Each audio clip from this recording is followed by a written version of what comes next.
Mga kapuso, dapat ay lagi tayong I am ready. Malaking bahagi ng bansa pa rin po ang makakaranas ng mga pagulan o yung tinatawag nating thunderstorm.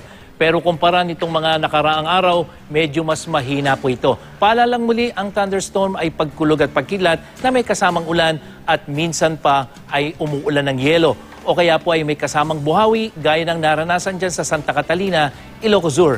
Para sa panahon naman bukas, magiging makulimlim at posibleng umulan pa rin dyan sa Luzon, lalo na po sa hilaga at gitnang bahagi, ayon yan sa datos ng Weather Central.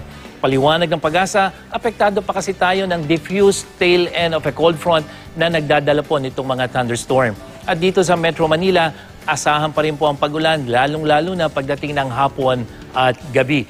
Pero posible pa rin pong umabot sa 39 degrees Celsius ang ating init factor, yung damang init bukas ng hapon sa kabila po ng mga dagliang pagulan. Posible namang umambon sa malaking bahagi ng Visayas habang maglalaro naman sa 30 hanggang 33 degrees Celsius po ang temperatura roon. Mahina hanggang katamtamang pagulan din ang dapat paghandaan dyan sa malaking bahagi ng Mindanao, pero magiging mas maulan po dyan sa Zamboanga Peninsula tulad po dyan sa mga syudad ng Dipolog at Zamboanga. At yan ang ating ulat panahon. Ako po si Nathaniel Cruz para sa I Am Ready, serbisyong totoo ng GMA News.